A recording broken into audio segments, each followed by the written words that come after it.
DNVR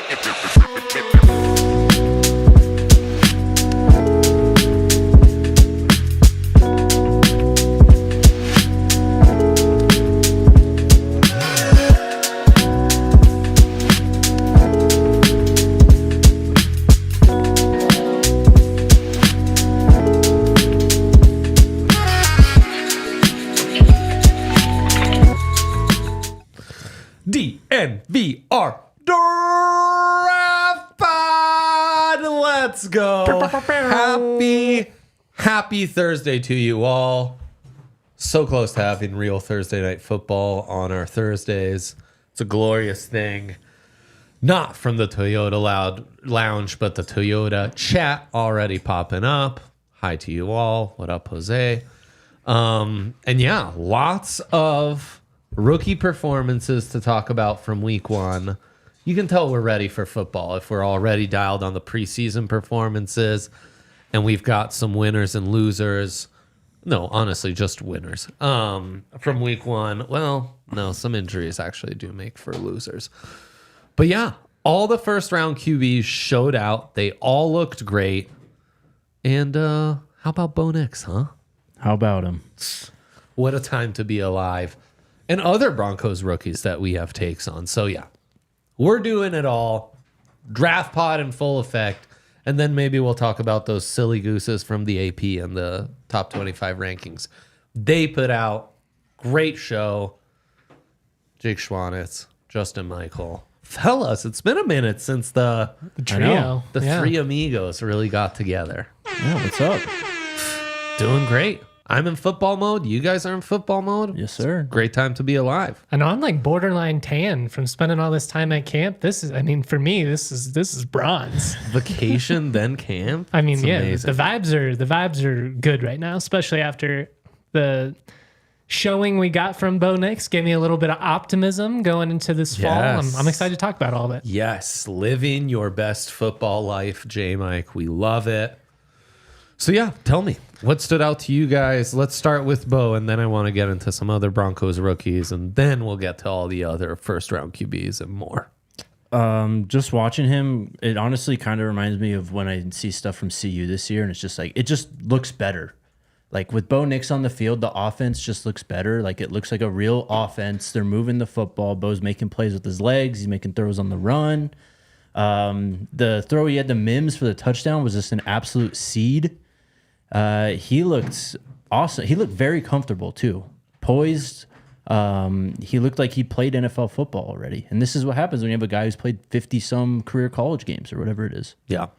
Yeah, I mean, the touchdown throw in the corner obviously definitely stuck out because there's so much focus on his arm strength coming in. And I think one of the things that we tend to not necessarily realize is when it comes to arm strength is it's not necessarily like all about can you throw it 85 yards. It's more about functional arm strength and can you get the timing right and fit it within some short windows. And I thought he did a really nice job of fitting a couple of balls into tight spaces. Pause.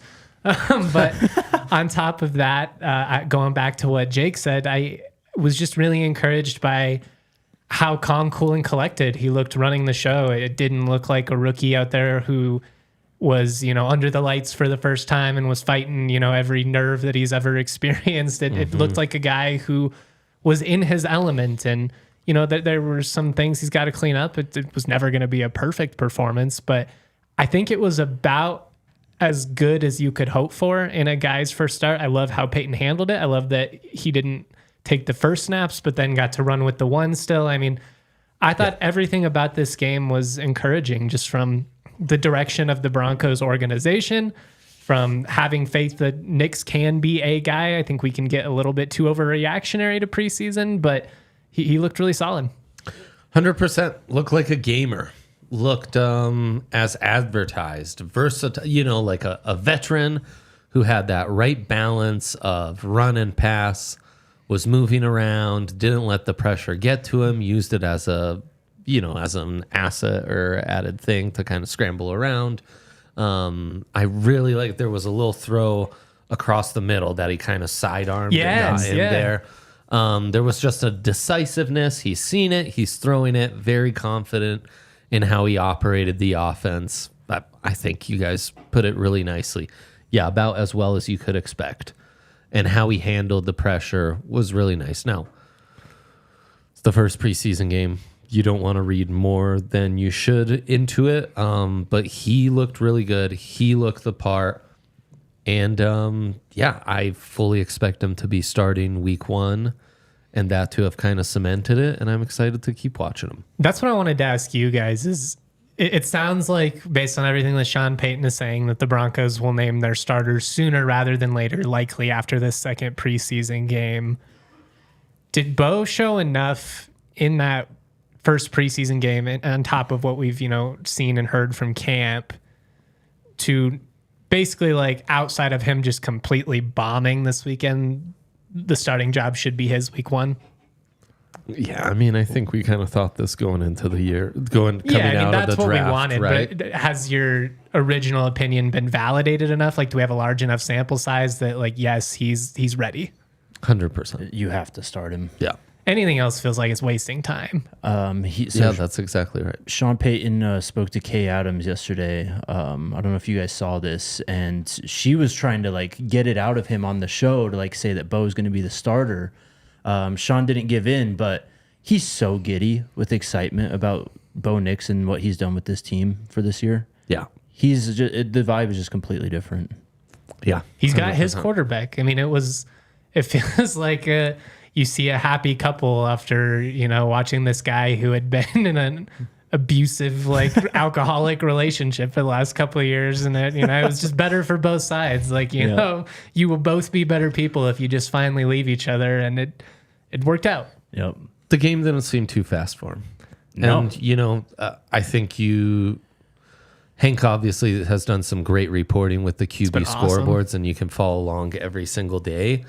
And there were some shows of inexperience earlier in camp, and then he started to really stack some momentum. And just seems like he's really playing well and starting to string some good things. Well, and he's doing the things well that we assumed he would do well, and he doesn't seem like, the questions are arm strength and stuff like that. It's obviously a small sample size, but he seems to at least have functional arm strength, like enough to operate within this system and do what you need to do. I mean, 100%. Dude, the first throw he threw, I know it was kind of into double coverage to I think it was Dulcich going up the seam there.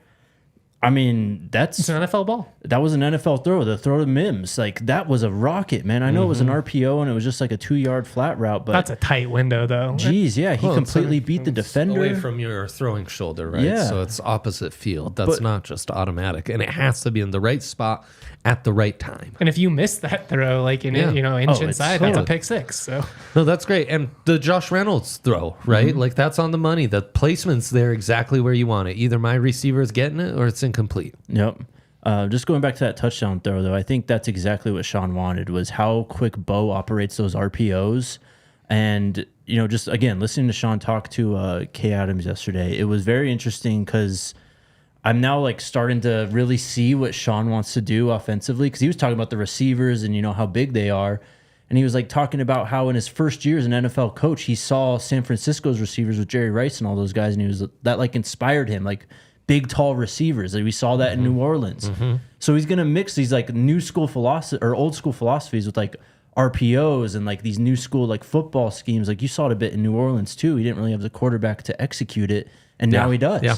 Well, and that's something we've talked about for a couple of years in Sean Payton, right? Like, how are we going to, will we get to see that Taysom Hill Sean Payton offense as more as a full-time gig with someone who can also execute those concepts that we're kind of get the best of both worlds now. Exactly. And I mean, even the more subtle things, like after the Kroll fumble, going back to him a couple times, That's and then just great leadership there. 100%. And feeling like he's getting it out on time and fast to the outside, and then he had no problem with the placement and timing of slinging it over the middle. So it looks like he's just a guy that can keep you on schedule, and I think that's the biggest hope, with making this change is, yes, Russ was able to create some of those big plays, and he had some great moments last year. It was also far too consistently not taking what was there, and sometimes, in fact, even going backwards, like running into sacks. It just feels like he's got a guy who understands fundamentally what they're trying to accomplish. And you're not going to have a clash there because you've got a quarterback who's willing to just be the facilitator, but has a little bit more of talent on top of that. Like, I don't like using that word because I feel like I sound like I'm talking about, just like a placeholder type quarterback, just go out there and don't beat us. But I'm very encouraged about just this entire relationship and kind of the direction of which it's going. I mean, the things that were frustrating about Russell Wilson and kind of his ability to see it and just get it out and keep the offense on time, keep moving the sticks.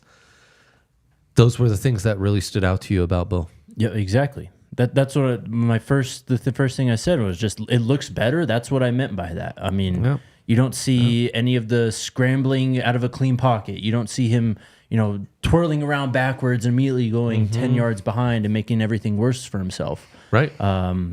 Just extremely efficient. And I mean, our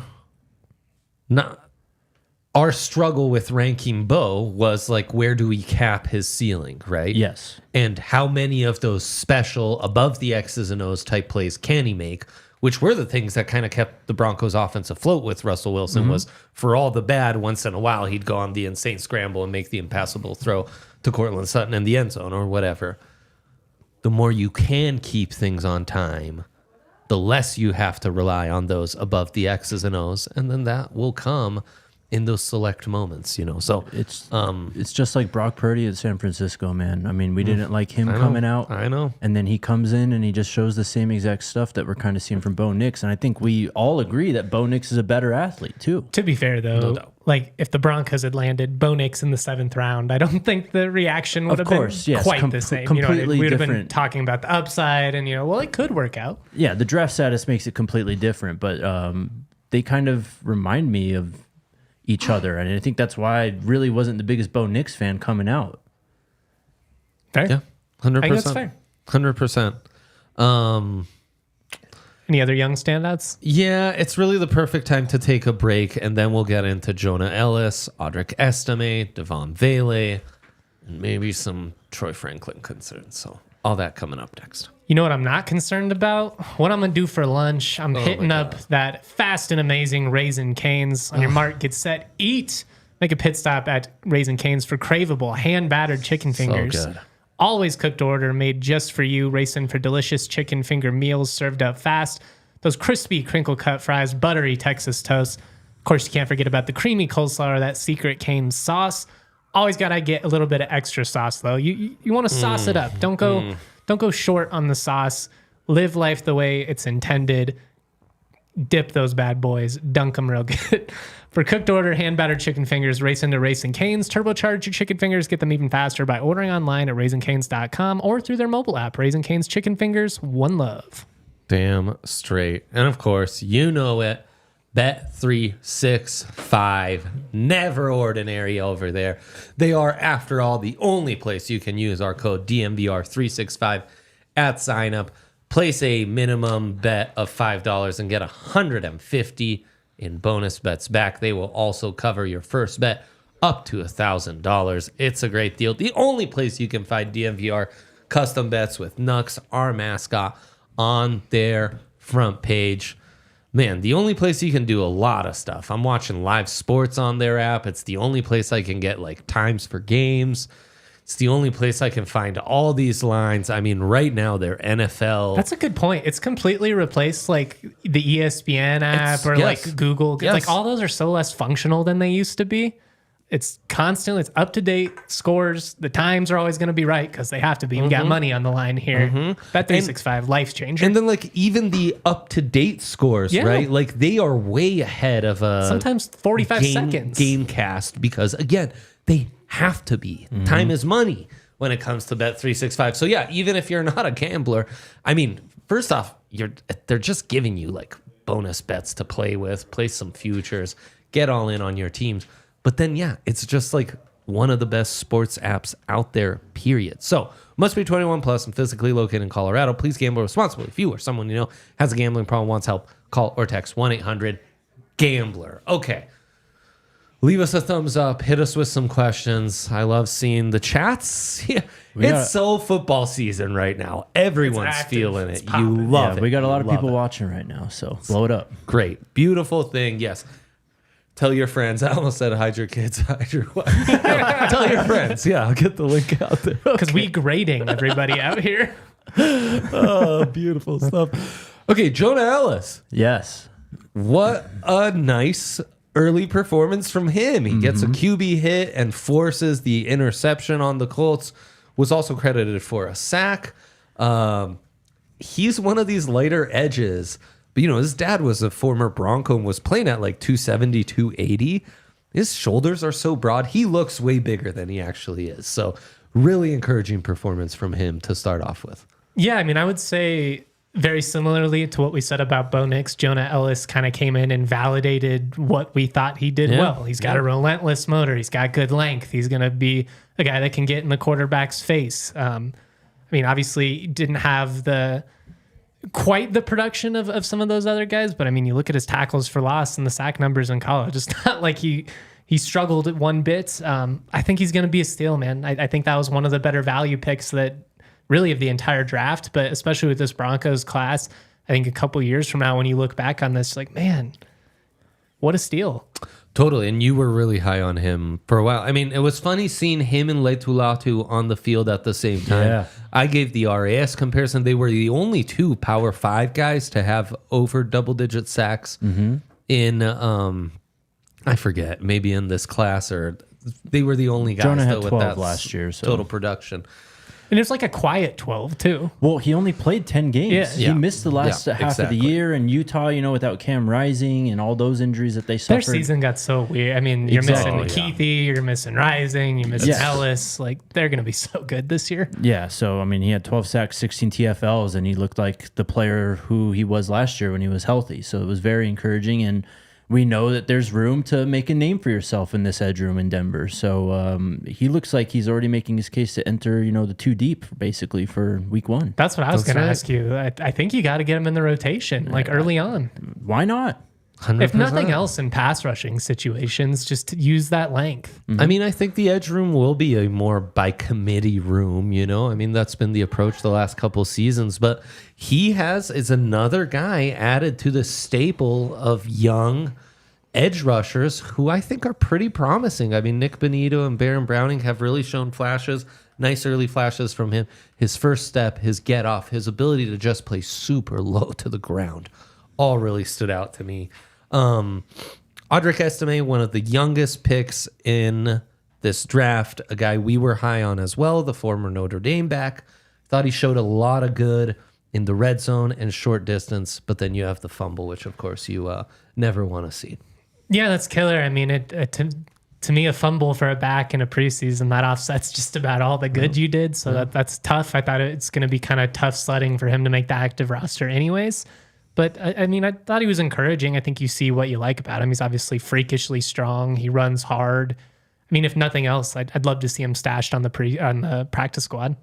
They seem to really go to him. I think they like his you like him enough to keep him ability and short yardage to where he could do some stuff. Well, especially if you end up, cutting or like moving on from P. Ryan or one of these guys, that's going to open up some opportunity for him. He didn't fumble once last year. I know it's a little bit of a concern right now, but I think you just got to keep feeding him and give him these opportunities, and especially this weekend on Sunday. So could be nerves too, like first game. Yeah, and I'd rather get it out now than of course, week 4, week 1, But there was some sloppy football from the Broncos on Sunday too. The drop interception, passes, fumbles, all of it. So I'm not going to get too critical right now, but he looked like the big, thundering back that we knew he was. I can't wait to see him hurdle someone 15 yards down the field for a massive gain, because it's going to be sick. No, if there's a common theme, Ellis's first step plays in the NFL. Bo's athleticism plays in the NFL.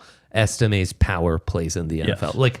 It stood out. Okay, that high-end trait of theirs doesn't get watered down once they're in the league. They're still able to do that stuff. Another Utah guy, Vele. I think he's wide receiver 3 right now. Could have fooled me. Looked like Tim Patrick first play he made, and then he looked way better than Tim Patrick for the continuation of the game. we didn't know a ton about him. He's a super old rookie, but I mean, Zach was on this early on in camp or even rookie mini camp, and then it's kind of consistently continued. I enjoyed my first look in preseason. He was, outside of Bo Nix, who I was most excited to see after just hearing Zach and all these guys rave about him for weeks.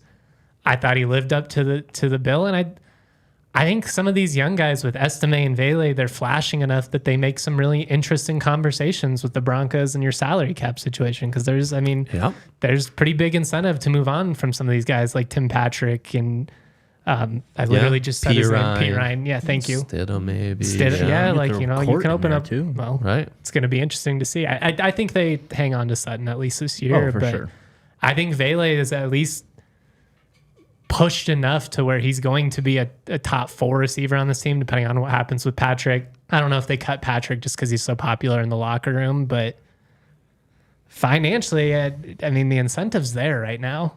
Yeah, no doubt. I mean, we talked about the age of this class and the experience of this class a lot after the draft in April, and it's really shining through. I do want to see more from Vele, of course, only the 1 reception, but it's encouraging stuff to hear that he's really just playing, honestly, better as advertised, I think, from when you look at his college resume and camp so far. No doubt. And I guess it hasn't all been sunshine and rainbows. The one negative note, a guy we were really high on, Troy Franklin. The narrative was the drops. I remember in our wide receiver preview, I kind of broke out some advanced stats that actually showed like his drop rate wasn't that much. That's rearing its ugly head here in his early part of his NFL career. It just feels like every day it's, whether it's Zach or one of the other 8 million people out there at Broncos training camp, but, it's, Troy Franklin had an opportunity to make a big play down the field, ball right through his hands. And it just seems like for a guy who came in seemingly with the golden ticket, I mean, you have the rapport with the rookie quarterback that Denver wants to invest their future in. Like, I would have assumed that enough would have given him an opportunity to factor into the mix early on, just from That's what's surprising. them having that rapport. I mean, he's been a complete non-factor this whole month. Like, not only did he not play well in preseason, he's not stood out in camp. It seems like he's struggling to get consistent reps with like 1s and 2s. So, I mean, if you can't crack the field at this point and you've got other guys like Vele popping, I mean, he's in a tough spot. Maybe you're able to hang on to him on the practice squad or something like that. Maybe they give him the benefit of the doubt. Pick. I mean, he's a 4th round pick. So 102 overall though. It's a glorified 3rd. Yeah. I mean, I don't want to be too critical, but I wasn't the biggest fan of him coming out. And part of that was because I thought he was a little one-dimensional in terms of his game. You saw him just a lot of catches down the sideline on fly routes and stuff like that. I don't think his route tree is very developed right now, and I think that's one of his biggest issues as well. No, for sure. I just was so impressed with his game-breaking skills at Oregon. I thought that was he made just big plays. Well, and that might be enough to hang around just because he is that athletic. Like, he is the kind of guy you make 100%. One play and it's an 80-yard touchdown. 100%. Yeah, it takes 2 touches for him to make it all happen, right? And I mean, we've seen guys even with their struggles, struggling with drops who can still overcome that and have impact because they're drawing penalties because they are coming down with enough big plays. But it's a guy we were super high on. I was super high on him, but I do like this comment from Alex in the Toyota chat. Just the sky is not falling if Franklin isn't ready this year. That's probably true. Yeah, I mean, you have a veteran presence, but I mean, I do think it's safe to say that it's disappointing. I mean, he, like you said, is almost a 3rd round pick. So. But I think in an ideal world, this is the worst receiving core Bo's going to have on his rookie contract with the Broncos, right? If everything goes to script, yeah. I mean, you'd assume they'd beef up the room, they'd add more speed, more playmaking ability this next offseason. Absolutely. So sets up to be a big offseason too. They'll have a ton of cap. For sure. And I'm not trying to say like this it has to happen now for Troy Franklin, but you need to see more encouraging signs right now. You gotta see something, though. I'm not like again, he's young, he's got time, not trying to be over dramatic, but like you're getting consistently outplayed by Vele for a month now. Right. But I mean, again, one of the younger prospects versus one of the olders. And I think if there is a formula to follow, it's someone like Christian Watson, the North Dakota State guy who went to the Packers and struggled early on, and the drops were there. And as the season progressed, he's kind of found his way. And I mean, not everyone is able to show immediate success. It's why these couple rookies who were really stand out to us. Let's get into those first round quarterbacks. Caleb Williams as advertised. He's going to be a superstar. He's unbelievable. What stood out to you so we can get into more of the specifics? I mean, again, it's crazy to step on a field, an NFL field, and make it look almost how he made college look. Right? Exactly. He was so comfortable. He made it look easy. Yeah. They put him in situations on some bootlegs where it's like it's kind of naked. You got to be like beat this guy or make the throw, and he did that every time. The athleticism when he took off on that run, bro. I mean, again, we said he was like more athletic than Patrick Mahomes, and there was more burst on that run. Like it was like, oh man, if he could like make a move or two in the open field, he might take some runs like 90 yards. The game speed, it just doesn't look much different for him.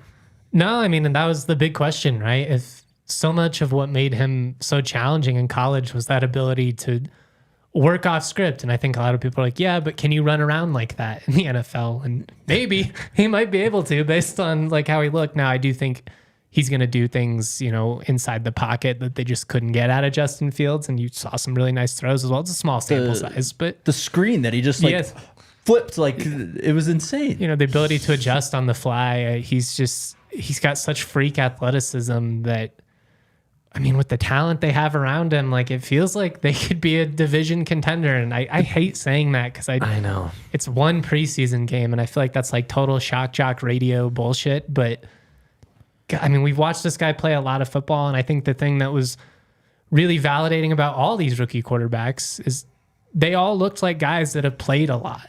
Whether you look at Penix, whether you look at Bo Nix, whether you look at Williams, like we talked about it preview in the class. They didn't look like the guy who started a half a season and then had the flash in the pan and everybody fell in love with and took in the first round.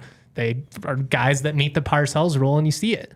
Totally. I mean, Caleb looked like the freshman quarterback who was able to step into the Red River rivalry down big against Texas and bring that thing back. I mean, he has that gene. Things that need adjustments, things that need, dipping your toes in and figuring it out, for him just come kind of naturally. And I'm interested so to we'll see the regular season. If he doesn't have to be Superman, like so much of that last year and a half was him kind of trying. They didn't have, the receivers that Oregon had. They had some good receivers, but I wouldn't say they were great. Like they didn't have the receivers Texas or Bama had. Even he didn't have a Jermaine Burton out there. He's going into the best situation a rookie quarterback's had in a while. I'm so in on the Bears this year, man. That's a good point. In a division that feels pretty wide open. Like I think there's a lot of hope that the Packers will build off of what they did. And, Jordan Love looked really good down the stretch, but who knows what's going to happen with the Vikings now? Like Detroit, assuming they're going to continue this, is a bit of an assumption. That we'll see. What we never considered was, what if most of these 6 first-round QBs do work out, and instead of going away from that, we lean into that even more if this class works out? The old guys? I mean, no, I'm just saying the way the NFL will start drafting quarterbacks, if these 6 top 12 picks work out, or at least most of them do. JJ is already a tough one, but it's. I mean, if like 4 or 5 out of these 6 hit, then I think you're going to see a lot of drafts these next couple of years where like 5, 6 out of the top 10 picks are QBs. Jordan McKay with the comment. I think that's a little harsh when he's won every single year, and last year lost 4 games, but it was underwhelming, so everyone thinks he lost a bunch. He didn't have the talent around him that these other guys had. I mean, they weren't lacking for scoring points. They just didn't stop win anyone. Some of their bigger games, which was an issue every year. Was atrocious. He's not out there playing corner. Yeah. Alex Grinch, right? Yes. Hot coaching name. Guys, if you're looking for a head coaching candidate, Alex Grinch. Keep running that back. You can always run it back with Toyota, the official vehicle of DNVR.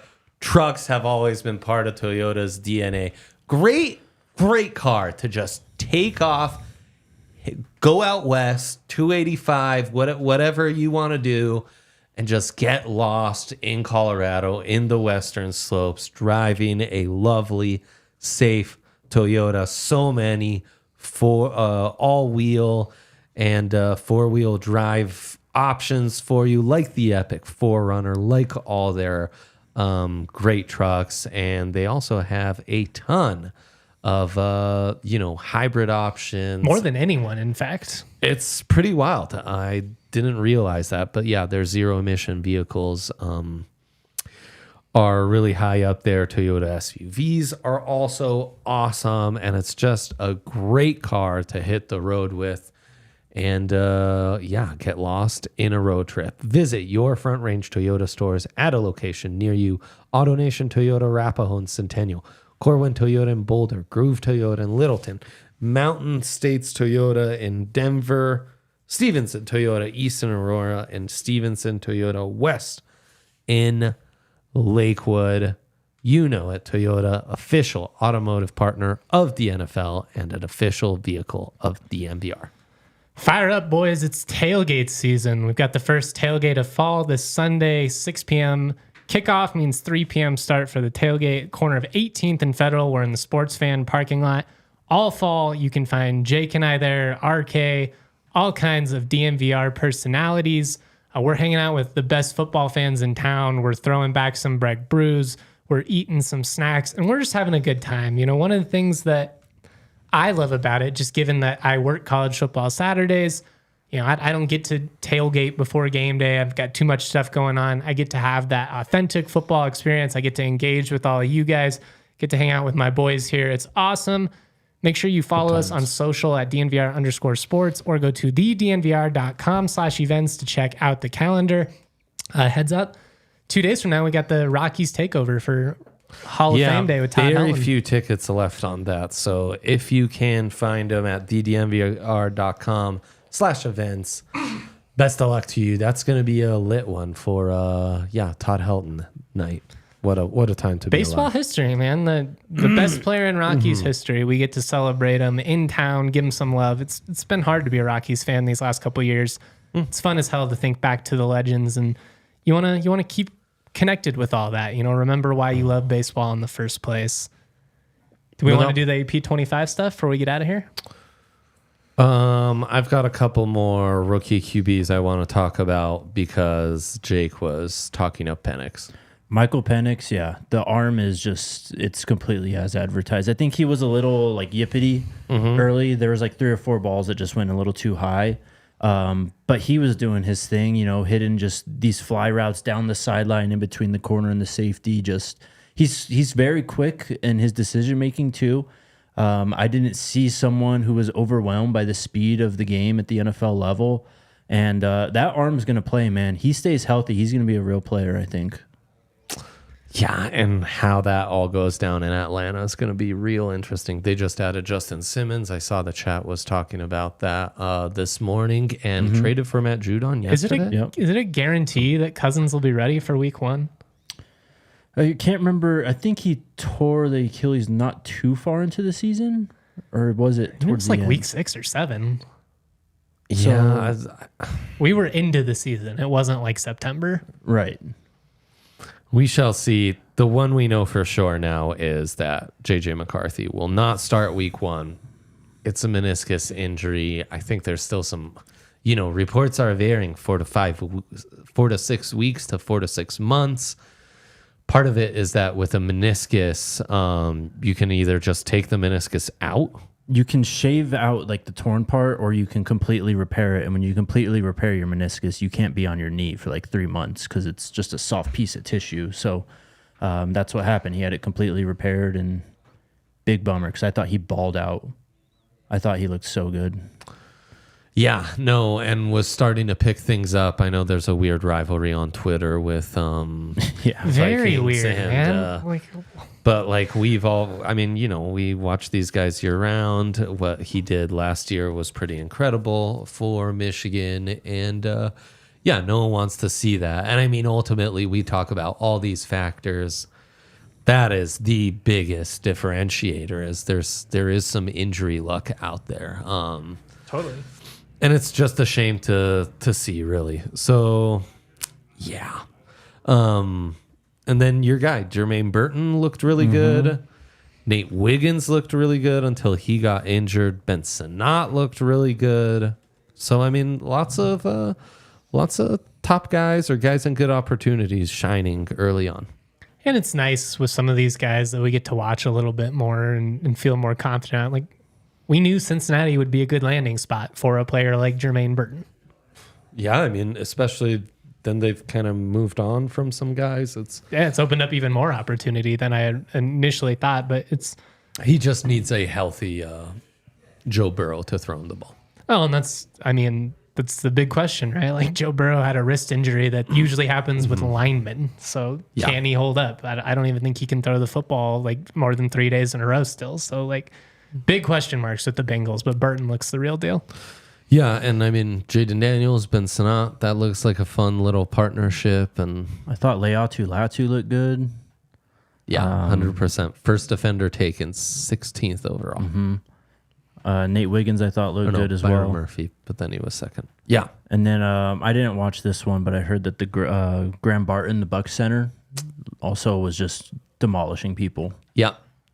That's fun. They've one of the better teams at drafting and developing O-linemen right now. So if they found their center for the next 10 years, that's going to be huge. And Olu Fashanu looked good enough to where he's going to get some first team reps this week in practice. So yeah, I mean, a good class that's starting to show out already. And yeah, given the age of some of these guys, maybe to be expected, we shall see how they progress. We'll be monitoring that all across the way. We also always monitor everything that's going on in the college football world. We've got a new AP top 25. A lot of the usual suspects who you'd expect, though. Oregon getting a ton of love, both from the line makers and the rankers, despite being in the new Big Ten, despite having a new quarterback, ranked third by the AP. And yeah, J. Mike, you proposed the exercise of teams outside of the top 25 who we see making it in, and teams in the top 25 who we think will fall out. There's always at least one team that starts in the top 25 and finishes the season unranked. I think it's something. There's like 15, I'm pretty sure. Well, that's what I mean, though. Like, you're guaranteed at least always one is. I think it's like 15 straight years. Well, I think at least one. the stat is someone out of the top 10 has finished unranked, like something like 14 out of the last 16 years or something like that. So even more than the top 25. Like, who out of this top 10 seems a little bit overrated to you? You pointed out Oregon at 3 could be a little high. There's a lot of love for Ole Miss. I think some of that has to do with the schedule that they drew as well. Yeah, and I mean, some big name additions in the portal, right? Yeah, they spent the cash. And, I mean, kind of yanked some guys who it was either NFL draft or Ole Miss paid them a bunch of money. So. They're going all, I mean, it's championship or bust for Ole Miss this year. They're going all in on Jackson Dart. They put the offense around him. They tried to invest in the defense a little bit. Chris Hardy, a defensive lineman that was really popular in the portal. CSU had him on a visit at one point. He ended up there, got 6+ figures. Yeah, I mean, they spent the money. There's a couple of people in the top 10 that jump out to me just in terms of like who I feel skeptical about. Number 1 is Notre Dame. You're banking on Riley Leonard coming back post-injury in a new system, being the guy we saw elevate Duke. Very possible. I think he has the ability to succeed there. And Notre Dame does not have a very tough schedule. But I mean, for me, like, if they lose that game at Texas A&M week 1, there's not that many more opportunities for quality wins. If you slip up, they're a team I could see falling out. Like, how does Florida State look this year? You know, what are they able to do with DJ? You coming over from Oregon State. Yeah. There's a lot of intriguing ones to me. I don't want to steal your guys's, but the team that's most fraudulent to me in the top 25 is USC.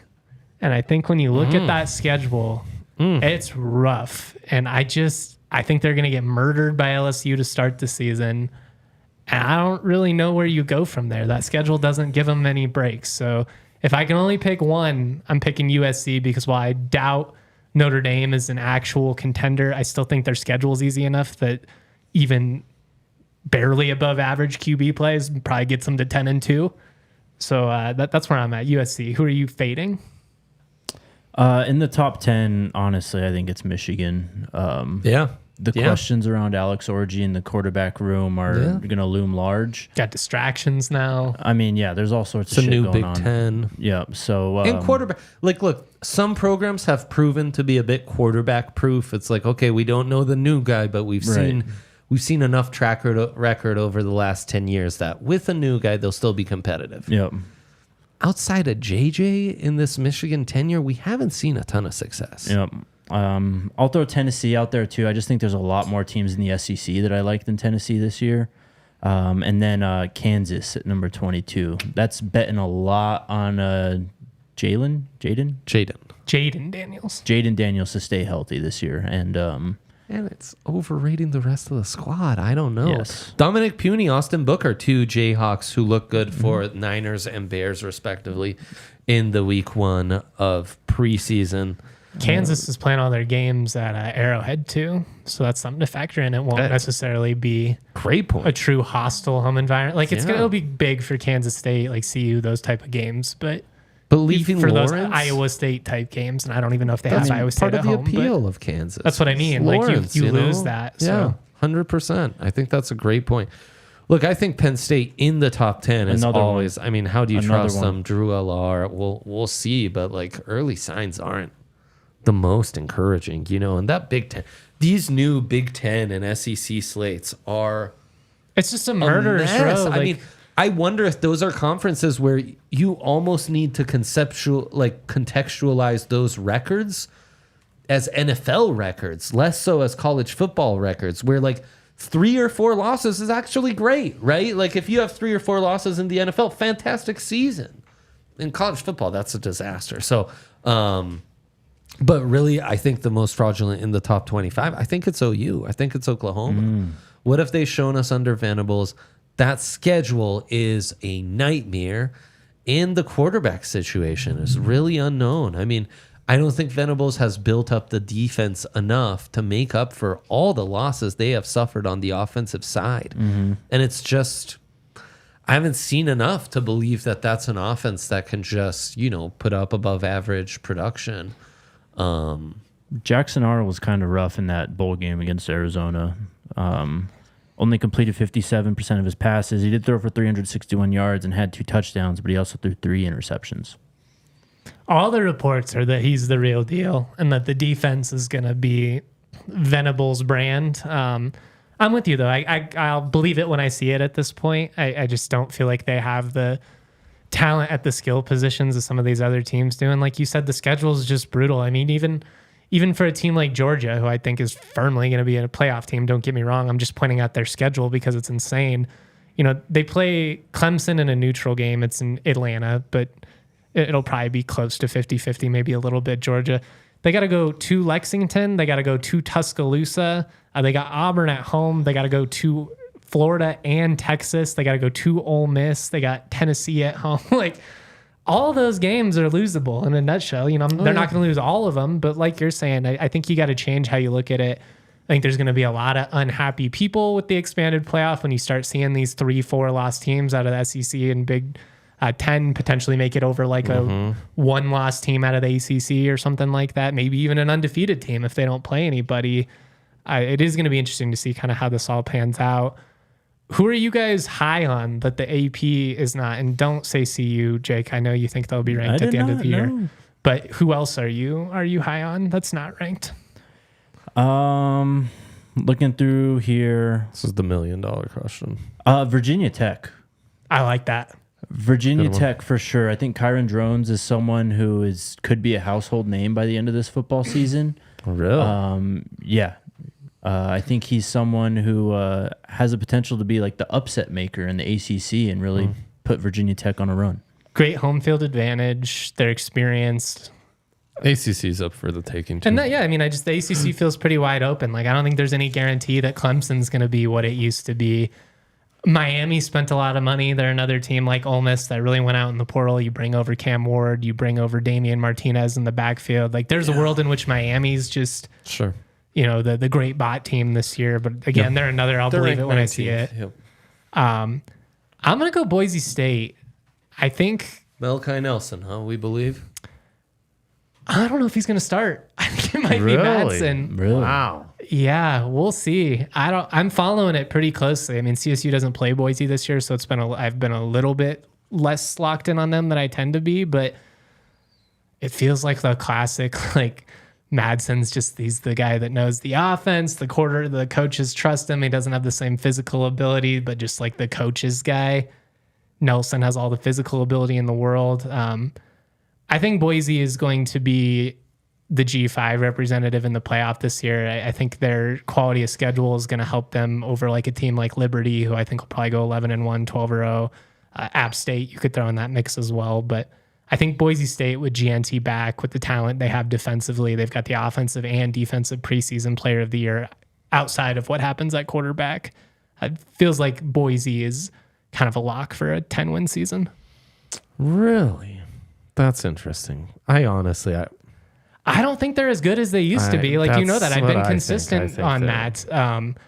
I think that they're going to get some brand respect just because people are like, oh, it's Boise, and if they're in that position, they'll get the benefit of the doubt more so than a Liberty would, especially after what Liberty did against Oregon this past year. And, Liberty doesn't play anyone. Yeah, no, fair enough. I mean, I think the smart picks are like you guys have ACC teams, Big 12 teams, two Power 5 conferences, Power 4 conferences that feel very open. And then, pick your hot G5 team. And I'm going with Kentucky. I like what they've built.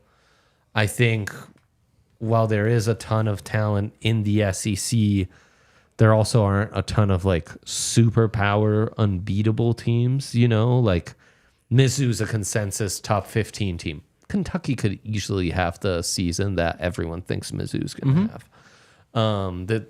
The differences between those programs are menial right now. They feel like a mid 2000s Oklahoma State, like when, like if Texas and OU weren't like quite, like top 5, where it's like, they're still kind of a level below all those other teams. But if you look up at the end of the year and they were 10-2, it wouldn't surprise you. Yeah, exactly. So, give me Kentucky, though. Surprising anyone coming out the SEC is going to be a tall task. Anybody else you want to throw out there? Nebraska? No, just kidding. I do think Nebraska will be ranked at the end of the year. Part of it's their schedule. Part of it, I think, Rail is the real deal. I think like the path to 8-9 wins is there for them, especially with what they've got defensively. They should be able to run the ball. I do think Rule's a good coach. I didn't want to do that one because I thought it was going to come off too much as like me trying to troll, which is actually not the case. I do think they will be a top 25 team when it's all said and done. I mean, then with that, CU is going to be a lot better this year, man. Shador's going to be one of the best quarterbacks in the country. And when you have that every week with the best player in Travis Hunter, you just need a few bounces to go your way, a few calls to go your way, and who knows? Tough schedule. I think this is the year that the teams from the Big Ten West are all humbled, including Nebraska, including Wisconsin, including Iowa. I think this is the year where that shit kind of ends. In the Big Ten, though, I do think Washington is a little frisky. There's massive variance, right? They could have a great season. They could have a terrible season, but I wouldn't be surprised if they are one of those teams that, do show up in the just so top much 25. turnover. They're hard to predict. It's a completely different group. For sure.